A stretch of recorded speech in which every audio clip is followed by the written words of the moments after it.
बच्चों, seat metals का आज तीसरा क्लास है। 2 दिन हम लोगों ने पढ़ा था सीट मेटल्स में कौन कौन सी धातुएं होती हैं और सीट मेटल्स में प्रयोग होने वाली जो वस्तुएं होती हैं, जो टूल्स होते हैं, जो औजार होते हैं, उनके विषय में पढ़ा था। कुछ भाग ऐसे बचे हैं जिनके विषय में चर्चा हम करेंगे भी। यहाँ पर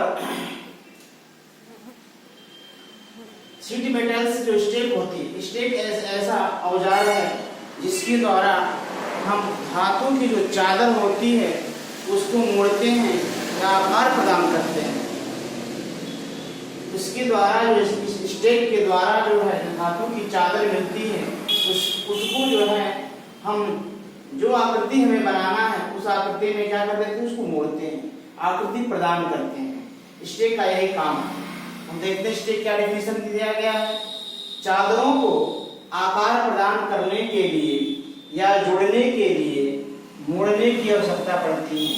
जो धातु की चादर होती है उसको आकार प्रदान, कौन सा आकार, किस आकार में उसको बनाना है, आकार प्रदान करने के लिए या जोड़ने के लिए मोड़ना पड़ता है। चादर को क्या करना पड़ता है, मोड़ना पड़ता है।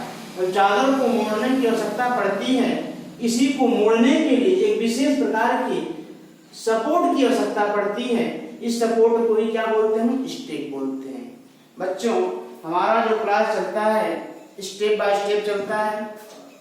हम आपका सिलेबस जो है पूरा खत्म करेंगे स्टेप बाय स्टेप। आप हमारा नोट्स बनाते चलेंगे। हम कोई भी क्लास स्टेप बाय स्टेप लेते हैं, ठीक है। टाइम लगेगा लेकिन हमारा सिलेबस क्या होगा, समय से पहले समाप्त हो जाएगा, समय से खत्म होगा। उस पर ध्यान नहीं देना है, स्टेप बाय स्टेप पढ़ना है। आपको बुक की पूरी जानकारी मिलेगी हमारे क्लास से, ठीक है। चलते हैं हम लोग। तो सीट मेटल्स में औजार है क्या, स्टेक। स्टेक के विषय में हम लोग पढ़ेंगे। स्टेक एक ऐसा औजार है जिसकी सहायता से हम धातु की चादर को मोड़ने के लिए या आकार प्रदान करने के लिए, धातु की चादर को आकार प्रदान करने के लिए या जोड़ने के लिए मोड़ने की आवश्यकता पड़ती है। लोग बोला यहाँ पे धातु की चादर को आकार प्रदान करने के लिए या मोड़ने के लिए जो धातु मिलती है, जो धातु की चादर में मिलती है, उस चादर को मोड़ने के लिए या आकार प्रदान करने के लिए, धातु की चादर को आकार प्रदान करने के लिए या जोड़ने के लिए मोड़ने की आवश्यकता पड़े। धातु को क्या करना पड़ता है, चादर को क्या करना पड़ता है, मोड़ना पड़ता है। तो मोड़ने के लिए हमें जिस सपोर्ट की आवश्यकता पड़ती है, जिस सपोर्ट पे हम उस धातु की चादर क्या करते हैं, मोड़ते हैं, उसी को क्या बोलते हैं, वो स्टेक बोलते हैं। स्टेक जो है कितने प्रकार के होते हैं, स्टेक के प्रकार पढ़ेंगे। और स्टेक आकार के स्टेक कई आकारों में पाया जाता है। आकार के हिसाब से जो है स्टेक कई रूपों में पाया जाता है। पहला लिखा है round bottom stake. Round bottom, इस स्टेक में जो ऊपर वाला भाग क्या होता है, राउंड होता है, वृत्ताकार होता है। इसको हेड के नाम से जानते हैं। यह किस चीज का बना होता है, कास्ट आयरन का बना होता है। इस भाग को क्या बोलते हैं, स्नैक बोलते हैं, ठीक है। इसको क्या बोलते हैं, स्नैक बोला जाता है, राइट। जो स्टेक है पहला राउंड बॉटम स्टेक होता है।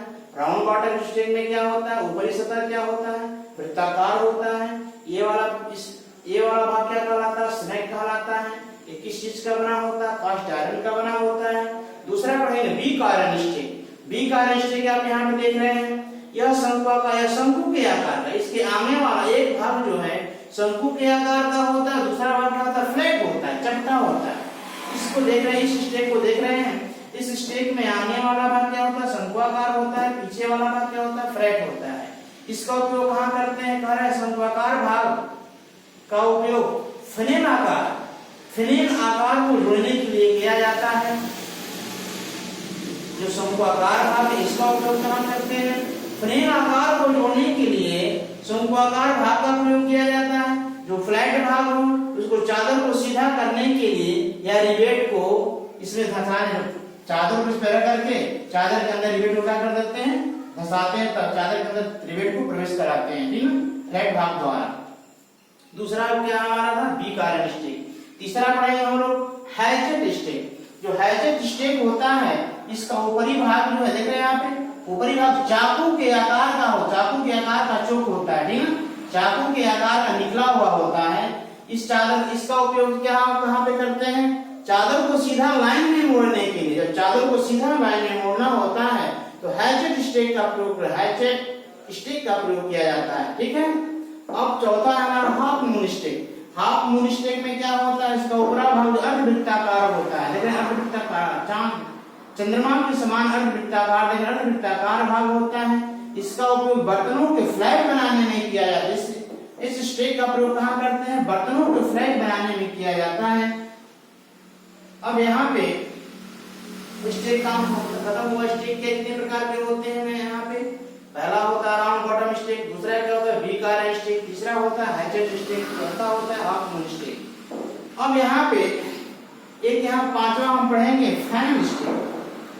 पांचवा हम लोग पढ़ेंगे फैनल स्टेक। जो फैनल स्टेक होता है इसका ऊपरी भाग में अर्धशंक्वाकार होता है। क्या होता है, अर्धशंक्वाकार होता है। इसका उपयोग जो है कोनिकल वस्तुओं को जोड़ने के लिए किया जाता है। कोनिकल वस्तुओं को जोड़ने के लिए या सही आकार प्रदान करने के लिए प्रयोग किया जाता है। एक बार फिर हम लोग चलते हैं स्टेक। स्टेक क्या है, स्टेक एक ऐसा औजार है जो धातु की चादर को आकार प्रदान करने के लिए या जोड़ने के लिए प्रयोग किया जाता है। स्टेक क्या है, स्टेक एक ऐसा औजार है, ऐसा उपकरण है जिसकी सहायता से धातु की चादर को मोड़ते हैं, आकार प्रदान करते हैं। धातु की चादर क्या करते हैं, जोड़ने के लिए या आकार प्रदान करने के लिए मोड़ने की आवश्यकता जब पड़ती है, धातु की चादर को मोड़ने के लिए हैचेट का प्रयोग किया जाता है। जो धातु की चादर होती है उसको मोड़ने के लिए किसका प्रयोग करते हैं, हैचेट का स्टेक का प्रयोग करते हैं। स्टेक होता है कितने प्रकार का होता है, स्टेक 5 प्रकार का हम यहाँ पढ़ रहे हैं। पहला राउंड बॉटम स्टेक होता है। राउंड बॉटम स्टेक में क्या होता है, ऊपरी भाग क्या होता है, वृत्त के समान होता है। ऊपरी भाग को हेड कहते हैं, इसको आयरन का बना होता है, इसको थ्रेड कहा जाता है। दूसरा पढ़ते हैं beak iron stake. Beak iron stake में क्या होता है, एक भाग शंक्वाकार होता है, दूसरा भाग फ्लैट होता है। जो शंक्वाकार भाग होता है शंकु के आकार प्रदान करने के लिए प्रयोग किया जाता है। जो फ्लैट होता है, फ्लैट वाला भाग होता है, उसका उपयोग है धातु की चादर में रिवेट लगाने के लिए या सीधा करने के लिए, धातु की चादर को सीधा करने के लिए या उसमें रिवेट लगाने के लिए फ्लैट भाग का प्रयोग किया जाता है। तीसरा है हमारा क्या, हैचेट स्टेक। जो हैचेट स्टेक होता है यह चाकू के समान, इसका ऊपरी भाग जो है चाकू के समान होता है। इसका उपयोग जो है धातु की चादर को सीधे लाइन में मोड़ने के लिए, धातु की चादर जो होती है उसको सीधे लाइन में मोड़ने के लिए हैचेट स्टेक का प्रयोग किया जाता है। चौथा पढ़ेंगे half moon stake. Half moon stake में ऊपर वाला भाग अर्धवृत्ताकार होता है। क्या होता है, अर्धवृत्ताकार होता है। इसका उपयोग जो है बर्तनों के फ्लैग बनाने में प्रयोग किया जाता है। पांचवा है फैनल स्टेक। जो फैनल स्टेक होता है इसका ऊपरी भाग क्या होता है, अर्धशंक्वाकार के रूप का होता है। ऊपरी भाग क्या होता है, अर्धशंक्वाकार रूप का होता है। इसका उपयोग जो है वस्तुओं को जोड़ने या कोनिकल बनाने के लिए प्रयोग किया जाता है। अब बच्चों जो धातु की चादर होती है उसको जोड़ने के लिए, आपस में जोड़ने के लिए रिवेट का प्रयोग किया जाता है। अब रिवेट के विषय में हम चर्चा करेंगे थोड़ा सा, अगली क्लास में हम रिवेट के विषय में ज्यादा चर्चा करेंगे। यहाँ पे देख लीजिए रिवेट क्या है। रिवेट कह रहा है चादरों को आपस में जोड़ने के लिए रिवेट का प्रयोग किया जाता है। जो किस चीज का बना होता है, तांबे का या ब्रास का, एल्युमिनियम का और मैट स्टील का बना होता है। जो रिवेट होती है धातु की चादर को आपस में जोड़ा जाता है, जोड़ने के लिए रिवेट की आवश्यकता पड़ती है। जो रिवेट होता है किस चीज का बना होता है, तांबे का बना होता है, या ब्रास का बना होता है, एल्युमिनियम का बना होता है, मैट स्टील का बना होता है। अब जो रिवेट होता है, रिवेट कितने प्रकार के होते हैं, यहाँ पे रिवेट का फिगर देख रहे हैं। रिवेट में ऊपर वाला जो भाग देख रहे हैं अर्धवृत्ताकार है, इसलिए अर्धवृत्ताकार भाग को क्या बोला जाता है, हेड बोला जाता है। और यहाँ से यहाँ तक जो सीधा भाग होता है इसको बॉडी बोला जाता है। यह कोनिकल पार्ट है, इसको क्या बोला जाता है, टेल बोला जाता है। अब हम रिवेट के प्रकार अगले क्लास में देखेंगे।